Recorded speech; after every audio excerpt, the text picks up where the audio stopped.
All right, boys, today we're going to take a look at all the different ways that you can cool an AM5 CPU.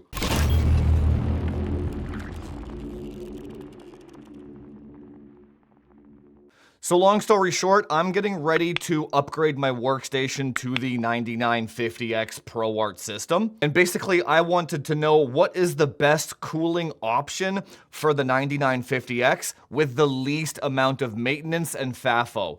So then basically the goal of this video is we're gonna go over every single one of these cooling methods of like different IHSs, and then we're gonna go over the pros and cons of each and where each one might be applicable. So let's go over what we're going to be testing today and how we're going to be testing it. Going to be a very quick video. And the results today will be applicable to the 3D chips and the non-3D chips alike for all AM5 CPUs. So then what we're going to do, we're going to take this 9950X stock, then we're going to put it in a motherboard and just run Cinebench with its stock out of the box. We'll check the clock speed, the temperatures, and the power draw as we do the test, right? And then once we have our base numbers down, we're gonna delid the CPU and then use a lapped and delidded IHS with a AM5 contact frame. And then the goal there is it even worth delidding and lapping this thing at all and screwing your warranty over? And if it is, how much performance do we get out of it?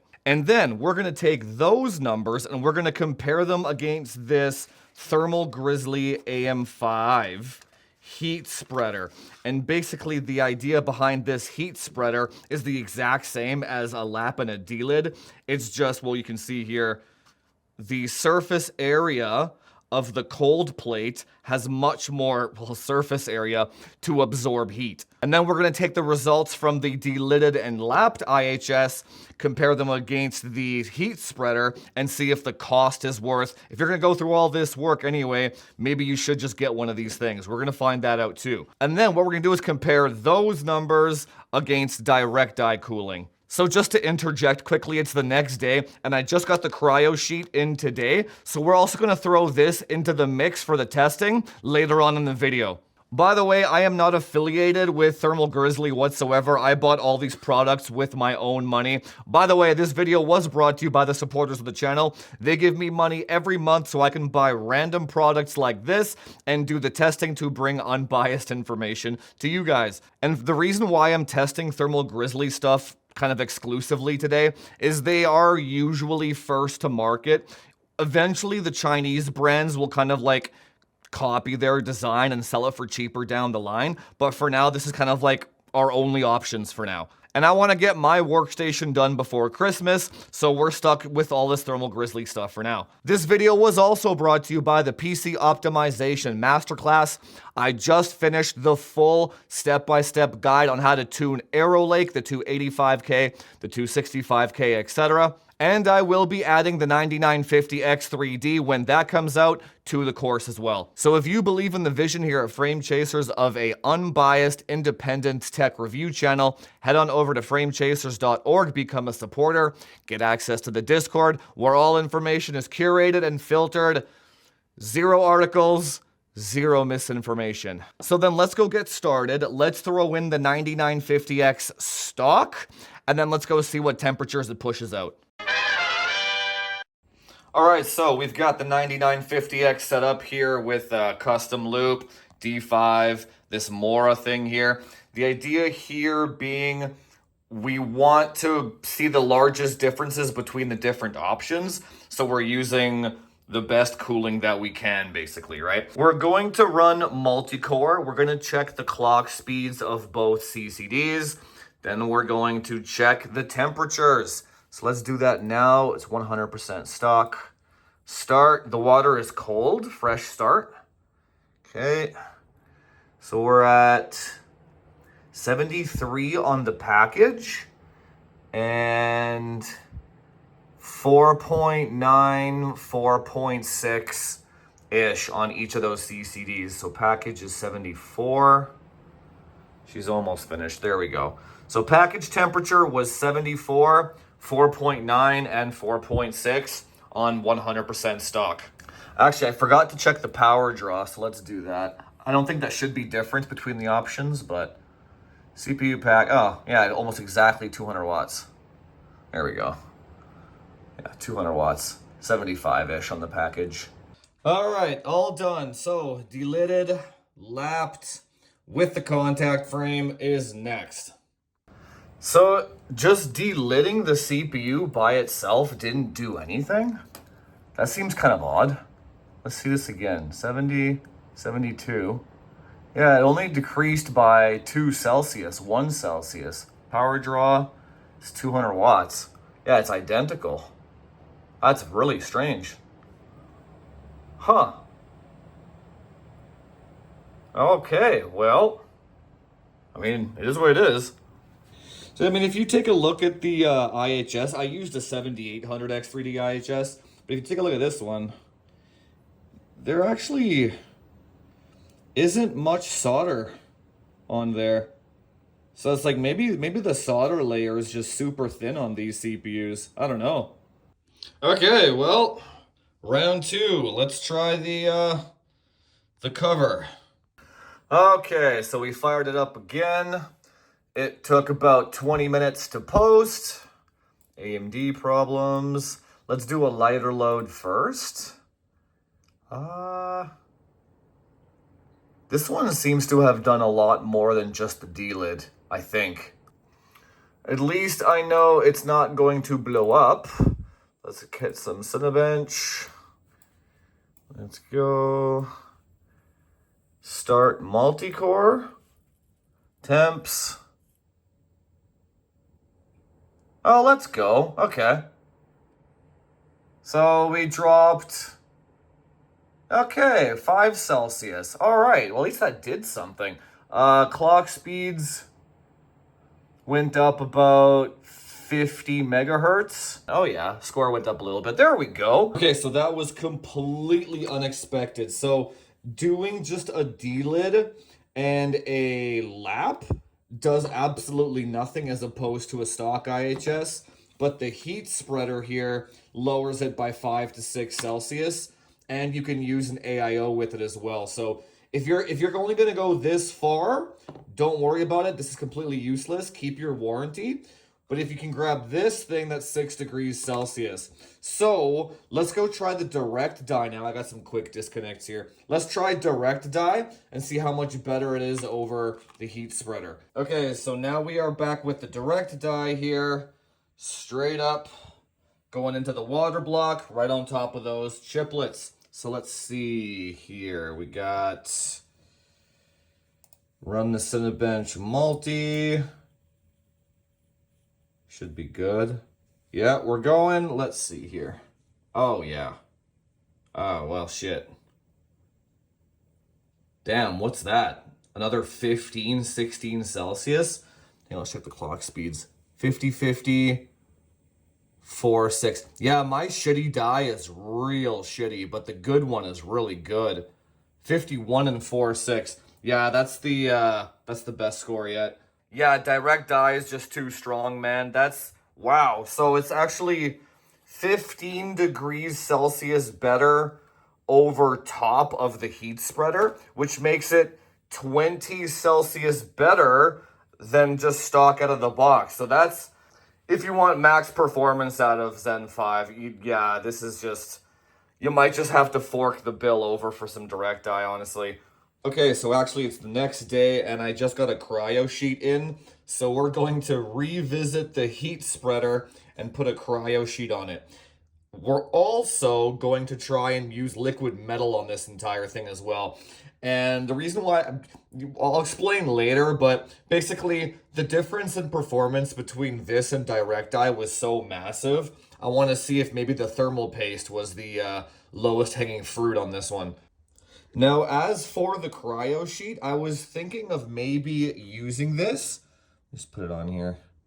Yeah, the 50 by 50, I think, is the size you need for this thing. But I was thinking of maybe using this thing on my workstation with an AIO so that I would never have to repaste the workstation ever again, and it's maintenance free, right? That's kind of the whole benefit of the Kryosheet, is it never kind of dries out, right?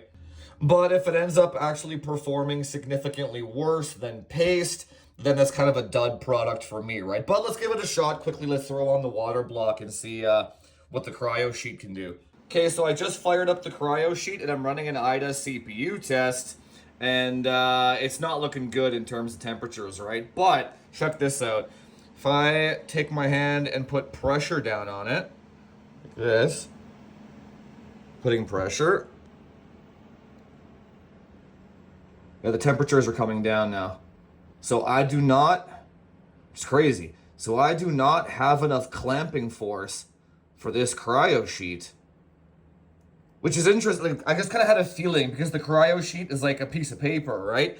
So I figured, yeah, I gotta clamp this bitch down. So I'm gonna try and find, I mean, shit, some better springs or something. Okay, so I changed out the thumb screws for these ones here, and I'm pretty much squishing the damn springs against it as hard as I can. And it's like if this Hero motherboard, it didn't have the back plate, I'd be flexing the board by now for sure.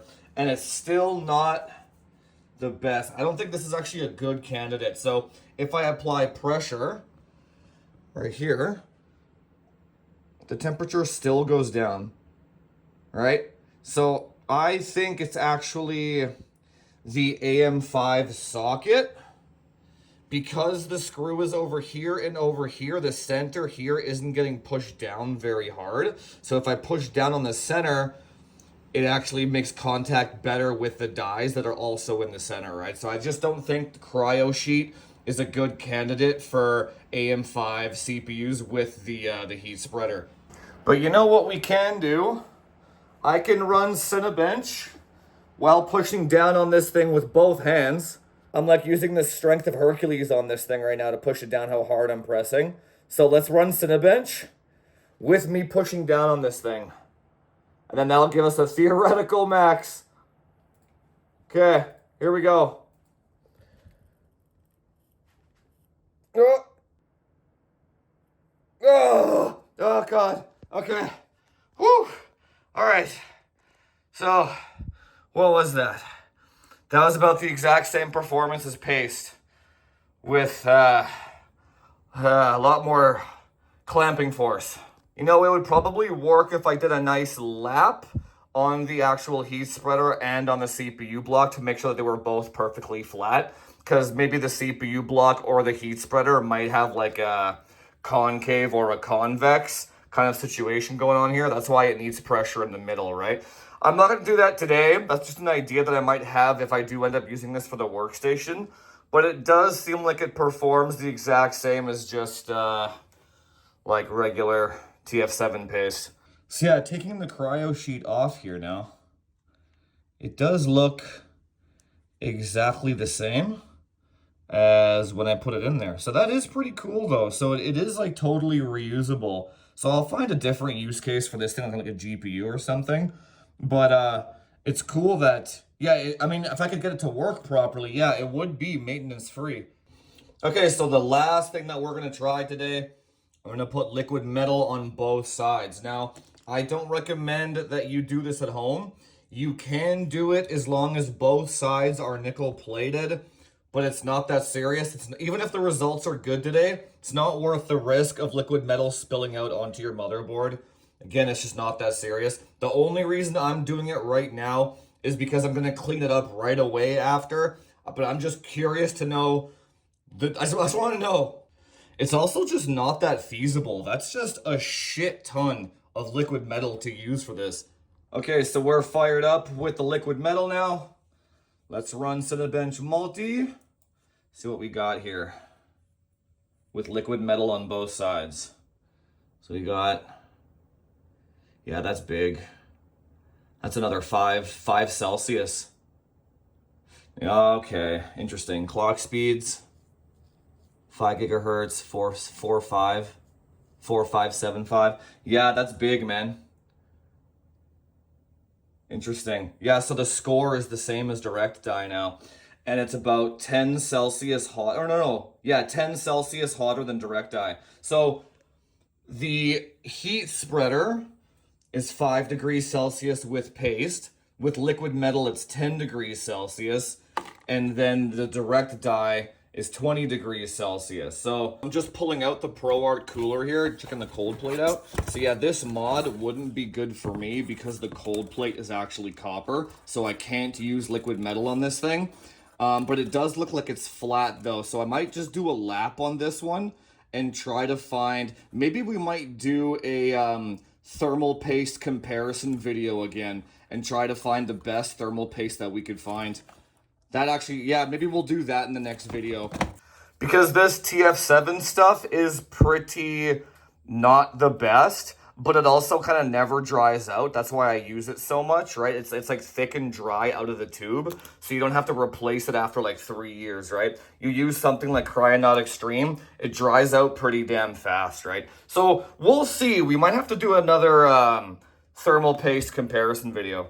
There's also this like ROG thermal paste that they sent me.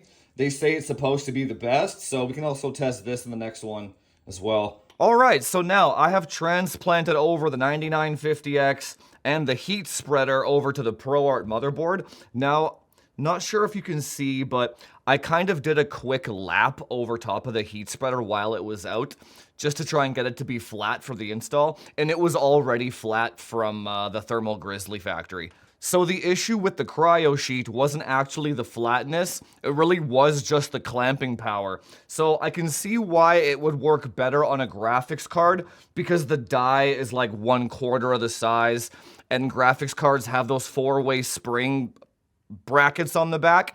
The mounting pressure is much greater as well. But I mean, we can always try it again though in the future when I install the ProArt AIO. I'll do a lap on that as well, so that way we know for sure that both surfaces are 100% flat. So now about the results. Again, you have to keep in mind when watching my videos, there are two perspectives, right? The one of the gamer that just wants to play games, and one of the hardware enthusiast that enjoys tweaking and modding and stuff. Now, if you are a gamer and you just want to play games and you have a 9800X3D, you can basically safely ignore this video and just keep your warranty, keep the stock IHS on there, because you have to keep in mind the 9800X3D only has one CCD, not two, so it just runs so much cooler out of the box anyway. And even if you can get an extra 100, 200 megahertz out of it with a direct die, that's not going to change your gaming performance whatsoever, because the gaming performance is hindered by the IO die and the fabric speed, not the clock speed of the cores. So again, if you're watching this video and you're just like a COD bro and you just want to play games, I recommend not doing any of these mods. It's completely not worth your time. Just throw it in there, do a little bit of an undervolt, and you're good. Now, if you're a hardware enthusiast or a workstation user, such as what this platform is going to be, or maybe when the 9950X 3D comes out and we got two CCDs on there with the 3D cache, well, then we got some options here. So the HeatSpreader with liquid metal on top, as dangerous as that is going to be your best bet when using an AIO. And then obviously direct die is going to be the best no matter what, right? Now, I might revisit this topic when the Chinese brands get their direct die and their heat spreaders out, because again, they usually come out with the exact same product or very similar at like half or quarter of the price, right? And sometimes they actually perform even better, like the 14900K Iceman direct die. That one performs the best. So I'll keep an eye out for those. I will affiliate link these products off of Amazon if they're available. Use those affiliate links to support the channel. I don't think I can affiliate link directly off of Thermal Grizzly's website, just whatever they got on the Amazon store. So there you go, guys. That's all the data. I would pass on the Kryosheet for now for CPUs, just because I feel like the extra torque required to clamp it down would do more harm than just repasting the CPU every year or two anyway, right? It's too sketchy for me. And then also this ProArt board doesn't have a backplate, doesn't have flex reinforcement as well, so I'm definitely not doing it on this one. In the next video, we're going to be actually building the full 9950X ProArt workstation system in the PA602 case. And make sure you subscribe because you're not going to want to miss that one, because All the information on that case is terrible online, and I'm gonna be building that thing full custom from scratch and doing it all step by step so you guys can see exactly what I do. And it's gonna be a gorgeous, unique build, and I will see you guys in that one. Talk to you later.